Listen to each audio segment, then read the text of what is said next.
नमस्कार, बड़ी खबर तेज नजर के साथ मैं हूं आपके साथ दीपाली। हमारे इस खास शो में होंगी 24 घंटे की सभी बड़ी खबरें पूरे रफ्तार और विश्लेषण के साथ। तो चलिए शुरू करते हैं तेज रफ्तार खबरों का सफर।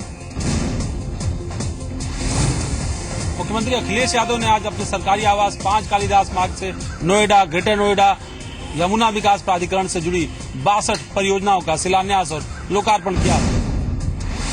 मुख्यमंत्री अखिलेश यादव अपने सरकारी आवास पर एक आयोजित कार्यक्रम के दौरान लगातार विकास योजनाओं को लेकर केंद्र सरकार और उत्तर प्रदेश सरकार के कामों की तुलना करते हुए नजर आए। साथ ही साथ मुख्यमंत्री ने 6,795 करोड़ रुपए की परियोजनाओं का शिलान्यास और उद्घाटन भी किया। इसमें कई तरह की परियोजनाएं हैं जो नोएडा, ग्रेटर नोएडा और यमुना विकास प्राधिकरण को एक दूसरे से जोड़ती हैं। इन परियोजनाओं के अंदर अगर देखें तो ग्रेटर नोएडा अथॉरिटी की 413 करोड़ की 9 परियोजनाओं का लोकार्पण, 1140 करोड़ रुपए की योजनाओं का शिलान्यास, नोएडा अथॉरिटी की 1,094 करोड़ की 10 परियोजनाओं का लोकार्पण, 3,246 करोड़ की 25 परियोजनाओं का शिलान्यास, यमुना एक्सप्रेसवे क्षेत्र की 901 करोड़ की 8 परियोजनाओं का शिलान्यास, नोएडा, ग्रेटर नोएडा एक्सप्रेसवे की इन योजनाओं में सेक्टर 51, सेक्टर 50 का अंडरपास, कई फुट ओवरब्रिज, इसके अलावा गौतम बुद्ध विश्वविद्यालय के कार्यक्रम आयोजित के लिए तमाम सारे इस तरीके के जो ऑडिटोरियम वगैरह हैं उनका भी कहीं न कहीं शिलान्यास और लोकार्पण जो है वो आज हुआ है।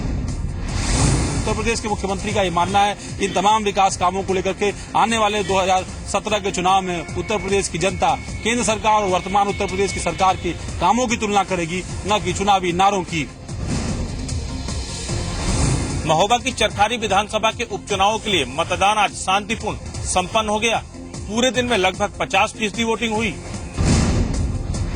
चरखारी विधानसभा का यह दूसरा उपचुनाव है। सबसे पहले बीजेपी से उमा भारती ने यहां से विधानसभा का चुनाव जीता था। उसके बाद लोकसभा चुनाव जीतने के बाद ये सीट खाली हो गई थी और तब हुए उपचुनाव में सपा से कप्तान सिंह राजपूत यहां से विजयी हुए थे। लेकिन महज कुछ ही दिनों बाद कप्तान सिंह राजपूत को सजा होने के बाद ये सीट एक बार फिर खाली हो गई। अब इस सीट से 8 प्रत्याशी अपनी किस्मत आजमा रहे हैं, जिसमें मुकाबला सपा, भाजपा और कांग्रेस के बीच है। यूं तो चुनाव पूरी तरीके से शांतिपूर्ण रहा, लेकिन अलग अलग इलाकों में 3 जगहों पर वोट बहिष्कार की खबरों ने प्रशासन की पेशानी में बल जरूर ला दिया। लेकिन आखिरकार किसी तरह इन गांवों में वोटिंग शुरू कराकर प्रशासन ने राहत की सांस ली। संभल में किसानों की महापंचायत में कृषि राज्य मंत्री संजीव बालियान ने आपा खो दिया। उन्होंने किसानों पर भड़कते हुए कहा कि मंत्री पद की मर्यादा का ध्यान है, वरना 2 मिनट में ठीक कर देता। संभल में बीजेपी ने किसानों की समस्याओं के मुद्दे पर ये महापंचायत बुलाई थी, लेकिन सभा में पहुंचे संजीव बालियान के सामने किसानों की भीड़ इकट्ठा हो गई। किसान लैंड बिल और बर्बाद फसल पर मुआवजा बढ़ाने की मांग को लेकर हंगामा करने लगे और देखते ही देखते सभा वाली जगह पहुंच गए। हंगामा बढ़ते देख मंत्री जी का गुस्सा भड़क गया। उन्होंने किसान नेताओं को मंच से ललकारते हुए यहां तक कह डाला कि मंत्री पद की मर्यादा का ध्यान है, नहीं तो 2 मिनट में सब ठीक कर देता। मंत्री के तेवर देखकर भारतीय किसान यूनियन के कार्यकर्ता भड़क गए और दोनों पक्षों में टकराव की नौबत भी आ गई। कृषि राज्य मंत्री संजीव बालियान किसानों की फसल बर्बादी का जायजा लेने के लिए इन दिनों उत्तर प्रदेश के दौरे पर हैं। ऐसे में आने वाले दिनों में भी बालियान को ऐसे हंगामों का सामना करना पड़ सकता है। एक कहना जा रहा है तो इनकी तहसील क्या मतलब संग्रह तो पूरा तो सारा भाई मंत्री बढ़ गया। थोड़ी मेरी मर्यादाएं हैं संविधान की, नहीं गुस्सा मुझे बोलता हुआ। बेमौसम बारिश से एक तरफ जहां किसान बर्बाद हो रहे हैं, दूसरी तरफ नेताओं के बयान लगातार किसानों के जले पर नमक छिड़कने का काम कर रहे हैं। फसलें बर्बाद होने से किसान मायूस हैं और खुदकुशी के रास्ते पर चलने को मजबूर हैं, लेकिन सरकारों को शायद इससे कोई सरोकार नहीं। केंद्र सरकार के मंत्री नितिन गडकरी ने किसानों की बर्बादी पर अजीबोगरीब बयान दिया है। नितिन गडकरी ने कहा है कि किसान भगवान या सरकार के भरोसे ना रहे। बताया जा रहा है कि गडकरी ने यह बयान महाराष्ट्र के अमरावती जिले में दिया था। जब इस बयान पर विवाद बढ़ा तो नितिन गडकरी ने सफाई दी है। जो तंत्रज्ञान है, ऑर्गेनिक फार्मिंग है, पर एकड़ प्रोडक्शन बढ़ाना है, ये काम अगर करना है तो किसानों को भी कुछ इनिशिएटिव लेने पड़ेंगे। तो इसका मतलब ये नहीं है कि सरकार कुछ करेगा नहीं, सरकार पूरी तरह से करेगा। किसानों की फसलें अब बेमौसम बरसात की भेंट चढ़ चुकी हैं। अब ऐसे में किसान सरकार से मुआवजे की आस में बैठा हुआ है। वहीं ऐसे बयानबाजियों के बाद अब किसानों की मायूसी लगातार बढ़ती दिख रही है। मेरठ पहुंचे केंद्रीय गृह मंत्री राजनाथ सिंह ने किसानों से आत्महत्या न करने की अपील की है। उन्होंने कहा है कि केंद्र सरकार किसानों के हित की सरकार है और मोदी सरकार ने चुनाव के वक्त जो वादे किए थे वो सब पूरे किए जाएंगे। राजनाथ सिंह ने किसानों से अपील की है कि वो खुदकुशी ना करें। केंद्रीय गृह मंत्री ने प्रदेश सरकारों से भी अपील की है वो किसानों पर ध्यान दे ताकि किसान आत्महत्या को मजबूर ना हो। बेमौसम बरसात के चलते किसानों की फसलें बर्बाद हो गई हैं, जिसके चलते अब किसान बड़ी गिनती में खुदकुशी का रास्ता अपना रहे हैं। ऐसे में अपील से अच्छा है कि केंद्र और राज्य सरकारें किसानों को उचित मुआवजा दें ताकि खुदकुशी की नौबत ना आए। केंद्रीय मानव संसाधन राज्य मंत्री रामशंकर कठेरिया ने इटावा के भरथना इलाके का दौरा किया और पीड़ित किसानों से मुलाकात की। इस दौरान कठेरिया ने कहा कि केंद्र सरकार यूपी सरकार को 900 करोड़ रुपए से ज्यादा की राशि दे चुकी है। उन्होंने आरोप लगाया कि यूपी सरकार अब तक बेमौसम बरसात से हुए फसलों के नुकसान का ब्यौरा केंद्र सरकार को नहीं दे पाई है। कठेरिया ने कहा कि केंद्र सरकार 13,000 से लेकर 18,000 प्रति हेक्टेयर का मुआवजा दे रही है। नहीं, वो गलत बोल रहे हैं। अभी तक 500 करोड़ पहले तो दिया नहीं है। 300 करोड़ की बात उनकी अभी तक जो सर्वे किया उसमें ही 300 करोड़ रुपए है, उससे ज्यादा सर्वे ही नहीं हुआ है। और हमने जो दिया केंद्र सरकार ने 900 करोड़ से ज्यादा पैसा उपलब्ध कराया है, लेकिन अभी तक जो इनको आकलन रिपोर्ट प्रस्तुत करनी चाहिए तो वो आकलन रिपोर्ट प्रस्तुत नहीं कर पाए। लखनऊ पुलिस ने स्वास्थ्य मंत्री अहमद हसन की फर्जी ओएसडी को गिरफ्तार किया है। अजय कुमार मिश्रा नाम का ये शख्स खुद को मंत्री का ओएसडी बताता था और अजय सिंह चौहान नाम से ठगी कर रहा था। आरोपी शख्स अमेठी का रहने वाला है। आज एसटीएफ ने इसे पकड़ा है। कई पुलिस और अधिकारियों और सीएमओ को रौब दिखाकर पैसे ऐंठने का आरोप है।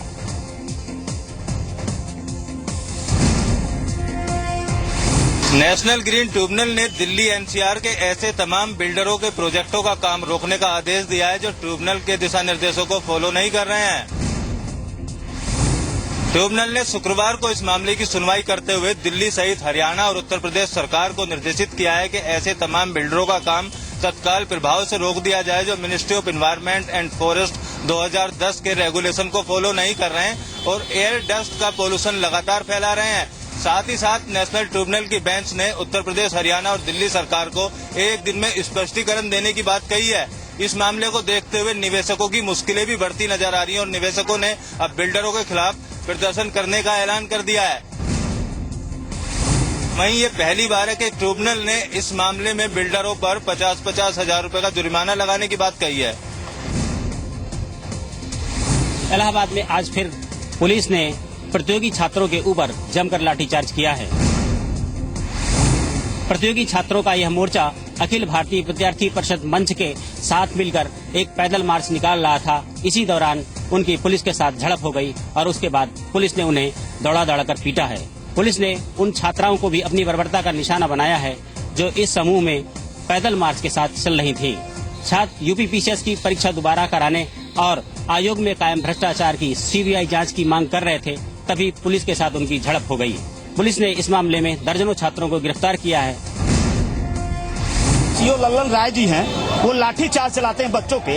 उनको इतना एहसास होना चाहिए कि उनका भी कोई बच्चा या बिटिया होगी जो इलाहाबाद यूनिवर्सिटी में पढ़ने का काम करती होगी। अखिलेश यादव अपने आप कहते हैं कि मैं बहुत बड़ा युवा नेता हूँ और युवाओं के साथ अत्याचार सड़कों पर हो रहा है। पुलिस के दम पे गुंडागर्दी नहीं सहेगी। इस मामले में कई छात्र घायल भी हुए हैं जिन्हें अस्पताल में दाखिल किया गया है। पीलीभीत में स्कूली छात्र ध्रुव की मौत के मामले में आरोपी ड्राइवर नंद किशोर को गिरफ्तार कर लिया गया है। आरोपी शाहजहांपुर के बंडा का रहने वाला है। पुलिस पूछताछ में ड्राइवर ने बताया कि उसने कई बार बस का फ्लोर टूटा होने की जानकारी बस मालिक को दी थी, लेकिन उसकी बात पर ध्यान नहीं दिया गया। पुलिस ने बस मालिक पर कानूनी कार्रवाई की बात कही है। इस मामले में जो वाहन का चालक था वो उसको गिरफ्तार कर लिया गया है और उसको जेल भेजा जा रहा है। इसके अलावा जो लोग भी इस मामले में विवेचना से और भी जो लोग जिम्मेदार पाए जाएंगे उनके विरुद्ध कार्रवाई की जाए। बुधवार को स्कूल के बच्चों को ले जा रही बस का फ्लोर फट गया।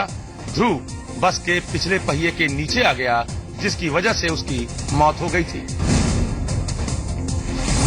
बांदा में 18 साल की एक लड़की ने मां की डांट से क्षुब्ध होकर आग लगाकर खुदकुशी कर ली। मामला अलीगंज इलाके का है। बताया जा रहा है कि लड़की का पड़ोस के लड़के के साथ प्रेम प्रसंग चल रहा था। प्रेमी के पिता ने लड़की के परिजनों से इस बात की शिकायत की, जिसके बाद लड़की की मां ने उसे 2 थप्पड़ लगा दिए। इस बात से लड़की इतनी आहत हुई कि उसने खुद केरोसिन डालकर आग लगा ली। आग की लपटें इस कदर तेज थीं कि देखते ही देखते लड़की बुरी तरीके से जल गई। नहीं, मम्मी को पसंद था, मतलब सब कुछ चीज पसंद थी, मगर ये सब मतलब इधर पापा तो आते रहते थे यहीं ढाबा। पापा लोग से बताते थे ये लोग कि मतलब ऐसी है वो लड़की ऐसी है, तो पापा मना करते थे कि नहीं वो उनसे नहीं करनी बात। चुके थे मतलब उनकी मम्मी को भी पता, हमारी मम्मी को भी पता है, मम्मी से भी कह चुके थे कि मम्मी नौकरी मिल जाएगी तो मुझे से शादी करेंगे। हालांकि लड़की को बचाने की बहुत कोशिशें की गयी, लेकिन सारी कोशिशें नाकाम हुई। फिलहाल पुलिस मामले की जांच कर रही है।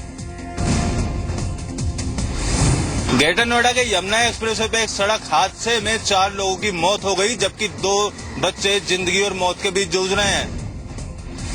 आपको बता दें कि टप्पल के पास यमुना एक्सप्रेसवे पर तेज रफ्तार के चलते एक स्कॉर्पियो कार का टायर फट जाने से हुए सड़क हादसे में अलीगढ़ के रहने वाले एक ही परिवार के 4 लोगों की दर्दनाक मौत हो गई, जबकि इस हादसे में उस कार में सवार 2 मासूम बच्चे जिंदगी और मौत के बीच ग्रेटर नोएडा के निजी अस्पताल में जूझ रहे हैं। डॉक्टरों के मुताबिक बच्चों की हालत बेहद गंभीर बनी हुई है।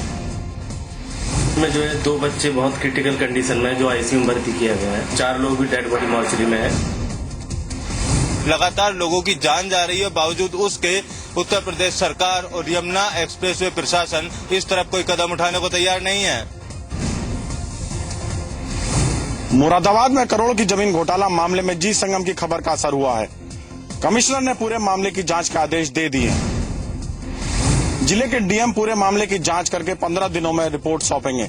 आपको बता दें कि कलेक्ट्रेट के कर्मचारियों पर अपने एसडीएम के साथ मिलकर सीलिंग की जमीन भूमाफियाओं को बेचने का आरोप है। मामला तब सामने आया जब विकास प्राधिकरण ने इस इलाके में अवैध निर्माण की जांच शुरू की। पूरे मामले के खुलासे के बाद विकास प्राधिकरण के वीसी ने घोटाले की पूरी जानकारी कमिश्नर को दी है और दोषियों के खिलाफ कार्रवाई की मांग की है। हैरानी की बात यह है कि जिस एसडीएम पर सीलिंग की जमीन भूमाफियाओं को बेचने के आरोप लगे हैं, उसी ने कुछ दिन पहले इन्हीं जमीनों को दूसरे भूमाफियाओं से आजाद कराया था। यानी एक भूमाफियाओं से जमीन को छुड़ाकर दूसरे भूमाफियाओं को दे दी गई।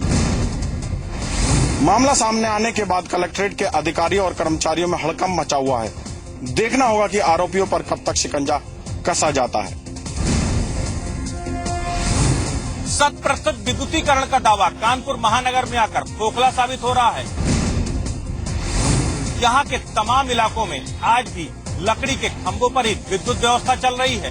कानपुर का खाड़ेपुर की नई बस्ती का इलाका महानगर का एक ऐसा क्षेत्र है जहाँ आज तक बिजली के पोल तक खड़े नहीं हुए, जिससे यहाँ पर लकड़ियों के खंभों में जुगाड़ के जरिए इस इलाके में बिजली की आपूर्ति हो रही है। यहाँ बिजली आपूर्ति ही नहीं बल्कि यहाँ बिजली का संकट भी विकराल होता जा रहा है। यहाँ महज 2 से 4 घंटे ही बिजली आती है, जिससे यहाँ के लोग खासे परेशान हैं। लकड़ियों के खंभों में जुगाड़ से चलने वाली इस बिजली में कई बार कई बड़े हादसे भी हुए हैं। बावजूद उसके न तो अब तक प्रशासन चेता है और न ही इसके विकल्प के तौर पर कुछ और व्यवस्था की गई है। अधिकारियों के पास कम से कम दर्जनों के हिसाब में पड़ी होंगी हमारे पास एप्लीकेशन, दर्जनों के हिसाब में, लेकिन उसका कोई हिसाब नहीं। बहुत दिक्कत होती है, लाइटें बहुत कम आती हैं। अब रहना पड़ता है, मजबूरी, मकान है तो रहना पड़ेगा। इस इलाके के लोग मजबूरी में इस जुगाड़ की बिजली को जलाने को मजबूर हैं। महिलाओं के लिए रोजगार पैदा करने के लिए फिकी से जुड़ी महिला उद्यमियों की संस्था FLO यानी फिकी लेडीज ऑर्गेनाइजेशन ने आज लखनऊ से उत्तर प्रदेश में अपने संगठन की शुरुआत की। इस संस्था के FLO को लखनऊ और कानपुर चैप्टर के नाम से जाना जाएगा। प्रदेश के मुख्यमंत्री अखिलेश यादव और सांसद डिम्पल यादव ने इसे लॉन्च किया। इस मौके पर मशहूर फिल्म निर्देशक और कोरियोग्राफर फराह खान ने भी शिरकत की। मुख्यमंत्री ने इस मौके पर कहा कि महिलाओं के लिए उनकी सरकार ने काफी कुछ किया है और FLO के सहयोग से इस काम को और आगे बढ़ाया जाएगा। गौरतलब है कि FLO का मुख्य उद्देश्य महिलाओं को आगे लाकर काम करने और उनके आत्मसम्मान को बढ़ाते हुए समाज में बराबरी के अवसर पैदा करना है। प्रधानमंत्री नरेंद्र मोदी ने फ्रांस के अपने पहले दौरे के दिन 20 अहम समझौते किए, जिसमें 36 राफेल फाइटर जेट डील भी शामिल है। प्रधानमंत्री नरेंद्र मोदी का आज फ्रांस में व्यस्त कार्यक्रम रहा। आज दोपहर में वो यहाँ के सबसे बड़े शहर टुलूज पहुँचे। उन्होंने यहाँ विमान कंपनी एयरबस की फैक्ट्री का मुआयना किया। इसके अलावा कंपनी के अधिकारियों से मुलाकात की। कुछ अहम फैसले इस तरह से हुए: रेलवे, स्पेस रिसर्च, परमाणु ऊर्जा विज्ञान व तकनीकी और मरीन टेक्नोलॉजी के क्षेत्र में समझौते। फ्रांस भारत में 2 अरब यूरो निवेश करेगा। भारत फ्रांस से 36 रफाल जेट खरीदेगा। फ्रांस ने जैतापुर में 6 परमाणु संयंत्र लगाने का भी समझौता किया। फ्रेंच कंपनी अरेवा कुल 10,000 मेगावाट क्षमता के प्लांट लगाएगी। फ्रांस नागपुर, पुडुचेरी समेत भारत के 3 शहरों को स्मार्ट सिटी बनाने में मदद करेगा। दोनों देशों ने आतंकवाद के खिलाफ मिलकर लड़ाई पर भी सहमति जताई। प्रधानमंत्री नरेंद्र मोदी आज लिली से वापस पेरिस आ जाएंगे, जहां पे वो भारतीयों को संबोधित भी करेंगे। इसके बाद 14 तारीख को वो फ्रांस से कनाडा के लिए निकल जाएंगे। आतंकी जकी उर रहमान लखवी की रिहाई की दुनिया भर में निंदा हो रही है। गृह मंत्री राजनाथ सिंह ने कहा कि पाकिस्तान को आतंकवाद खत्म करने के लिए ठोस कदम उठाने होंगे। अमेरिका और फ्रांस ने भी पाकिस्तान के इस कदम को गलत बताते हुए लखवी की रिहाई को विश्व के लिए खतरा बताया है। वहीं रिहाई के बाद लखवी सीधे इस्लामाबाद में अपने घर पहुंचा, जहां उसकी रिहाई का जश्न पूरी रात चलता रहा। इस जश्न में लश्कर के 6 कमांडर समेत कई ISI के अधिकारी और पाक आर्मी सैन्य अधिकारी भी मौजूद थे। सूत्रों के मुताबिक लखवी को रिहाई पर कई पाकिस्तान अफसरों ने उसे बधाई भी दी है। मैं ये कहना चाहता हूं कि जो कुछ भी लखवी के साथ पाकिस्तान में हुआ है उससे हम लोग निराश हुए हैं। भारत तो चाहता है कि पाकिस्तान के साथ हमारे रिश्ते बेहतर हों, अच्छे हों, पड़ोसी देश है, दोस्ताना रिश्ते उसके साथ हों। लेकिन जो कुछ भी हाल फिलहाल हुआ है लखवी के मामले में वो बहुत ही दुर्भाग्यपूर्ण है और बहुत ही निराशाजनक। आतंकी जकी उर रहमान लखवी की रिहाई के बाद भारत का रुख क्या रहेगा, ये देखने वाली बात होगी। पीएम नरेंद्र मोदी के संसदीय क्षेत्र वाराणसी को जापान के क्योटो शहर के तर्ज पर संवारने की कवायद तेज होते नजर आ रही है। जल्द ही वाराणसी से एक प्रतिनिधिमंडल क्योटो के दौरे पर जाएगा। बताया जा रहा है कि वाराणसी के मेयर राम गोपाल मोहले के नेतृत्व में एक प्रतिनिधिमंडल 20 से 24 अप्रैल के बीच क्योटो जाएगा। इस प्रतिनिधिमंडल में मेयर के अलावा BHU के VC, DM और नगर आयुक्त भी शामिल होंगे। क्योटो का दौरा करने वाला प्रतिनिधिमंडल वेस्ट मैनेजमेंट, पर्यटन और हेरिटेज को संवारने को लेकर क्योटो में विस्तार से चर्चा करेगा। खबर ये भी है कि अगले महीने जापान के प्रधानमंत्री शिंजो आबे वाराणसी आएंगे।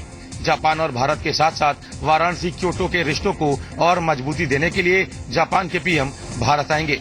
बताया जा रहा है कि प्रधानमंत्री नरेंद्र मोदी भी PM शिंजो आबे के साथ वाराणसी में मौजूद रहेंगे। आपको बता दें कि इसके पहले क्योटो का एक प्रतिनिधिमंडल वाराणसी का दौरा कर चुका है। आगरा पहुंची संसदीय स्थायी समिति ने 2 दिन के सर्वे और बैठकों के दौर के बाद आखिरकार माना कि ताजमहल का संरक्षण कार्य ठीक नहीं चल रहा है।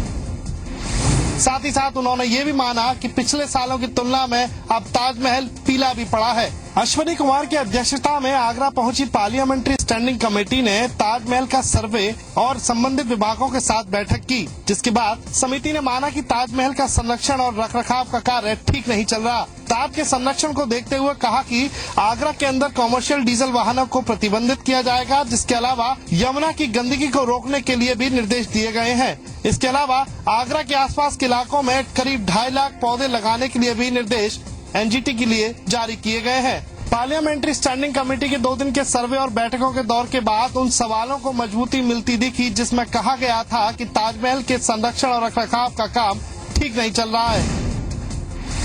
अब सवाल ये उठता है कि जिस समिति ने ताजमहल के संरक्षण के लिए शासनादेश और निर्देश जारी किए हैं, आखिरकार उन निर्देशों पर कितना गंभीरता से क्रियान्वयन किया जाता है। आगरा में एक ऐसा हेलमेट बनाया गया है जिसे पहने बिना बाइक स्टार्ट नहीं होगी। साथ ही साथ अगर बाइक सवार नशे में है तो ऐसी हालत में हेलमेट पर लगा सेंसर बाइक को स्टार्ट नहीं होने देगा। आगरा के रहने वाले हिमांशु के इस आविष्कार से हर कोई हैरान है। रोड सेफ्टी के मामले में ये हेलमेट काफी मददगार साबित हो सकता है। इस हेलमेट की खासियत ये है कि इसे पहनने के बाद ही बाइक सवार की बाइक स्टार्ट होगी और अगर कहीं बाइक सवार नशे में है तो हेलमेट में लगा सेंसर बाइक को स्टार्ट नहीं होने देगा। हिमांशु के इस अनोखे आविष्कार के चलते राज्य सरकार ने 5 लाख रुपए देकर हिमांशु को सम्मानित किया है। हिमांशु की माने तो सड़क के हादसे में उसकी मां का निधन हो गया था, जिसके बाद उसने ठान लिया था कि सड़क हादसों पर लगाम लगाने के लिए कोई आविष्कार वो जरूर करेगा। और देश के लिए और हमारे लिए सबके गौरव की बात है सर। तो ये तो बहुत आगे नाम करने वाला है, ये यहाँ रुकने वाला नहीं है और इसके लिए कॉलेज पूरी तरह खड़ा हुआ है। हिमांशु की चाह है कि अब वो अपने आविष्कार को प्रधानमंत्री नरेंद्र मोदी के सामने भी दिखाए। मुरादाबाद में पुलिस ने अपराधियों पर नकेल कसने का हाईटेक तरीका खोज निकाला है। उपद्रव और पुलिस को घेरने की स्थिति में अब पुलिस करंट से स्थिति को कंट्रोल करने की तैयारी में है। इसके लिए कई तरह के उपकरणों को तैयार किया गया है। शॉक इन टॉर्च, जिसकी रेंज 40 मीटर है, यानी 40 मीटर के दायरे तक इस करंट का इस्तेमाल किया जा सकता है। वहीं दूसरे उपकरण का नाम है शॉक वेटन। ये एक प्रकार का डंडा है जिसे मारने पर करंट लगता है। तो वहीं शॉक शील्ड्स नाम के उपकरण को खास तौर पर उन स्थिति से निपटने के लिए तैयार किया गया है जब पुलिस भीड़ से घिर जाए या फिर स्थिति नियंत्रण से बाहर होने लगे। इसमें ऐसे वायर लगे हैं जिसमें बटन ऑन होते ही करंट दौड़ने लगता है। जिले के थानेदारों और फोर्स को पुलिस लाइन परिसर में इन उपकरणों के बारे में प्रशिक्षण भी दिया गया। अब कुछ ही दिनों में इन उपकरणों को पुलिस को सौंप दिया जाएगा।